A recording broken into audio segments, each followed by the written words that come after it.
तो दोस्तों, हमने कई बार रामायण की कथाएं में सुना है और देखा है कि माता कैकेयी के ऊपर आरोप लगाया जाता है कि उन्होंने भरत को राजा बनाने के लिए श्री राम को वनवास भेजा।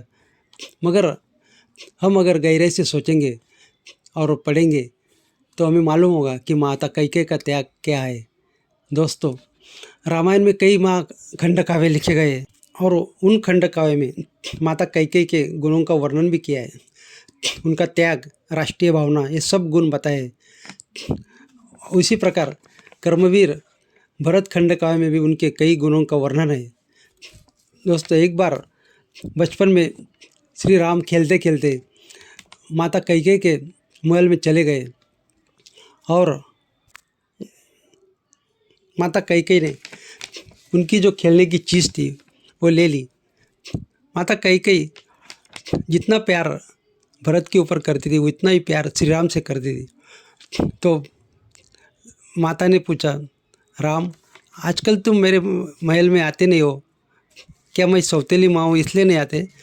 तभी श्री राम बोले, नहीं माता, मैं तो आपको ऊपर माता कौशल्या जैसे ही प्यार करता हूँ। फिर माता कौशल्या ने कहा, माता कैकेयी ने कहा कि आपको हमेशा मेरे महल में आना पड़ेगा खेलने के लिए।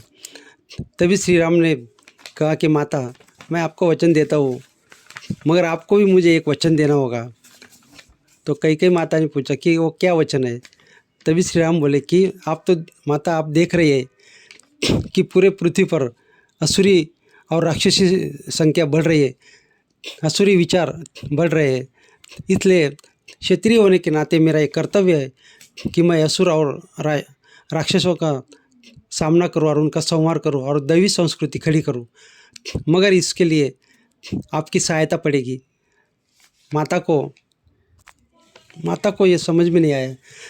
तभी श्री राम ने कहा कि बड़ा होने पर शायद, क्योंकि पिताजी का प्यार मेरे ऊपर ज़्यादा है, इसलिए वो राजा तो बनाने की सोचेंगे।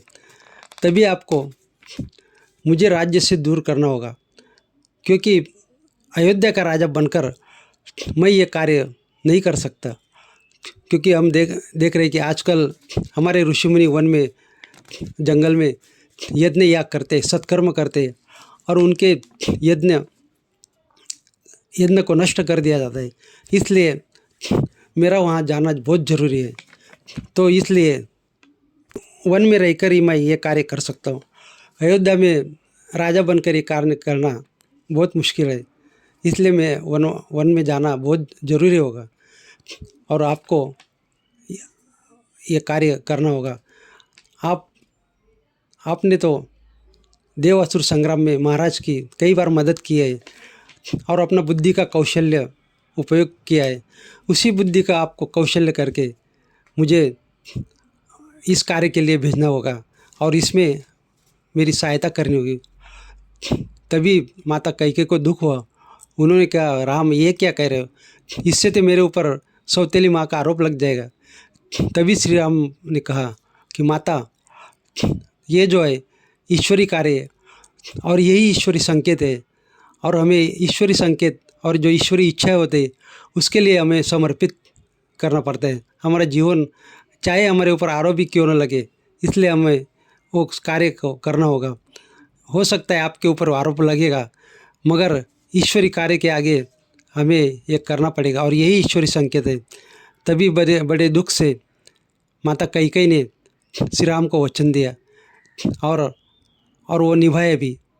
हमें मालूम है कि बाद में श्री राम को वनवास भेजा गया और आरोप लग गया माता के ऊपर, मगर इसके पीछे जो कैकेयी माता ने त्याग किया है, उनका जो राष्ट्रीय भावना थी, दैवी संस्कृति के बारे में उनके जो ख्याल थे, उसके बारे में हम नहीं सोचते। अगर हम गहराई से सोचेंगे तो माता कैकेयी के ऊपर का आरोप नष्ट हो जाएगा। वीडियो अगर अच्छा लगा तो क्लिक कर देना।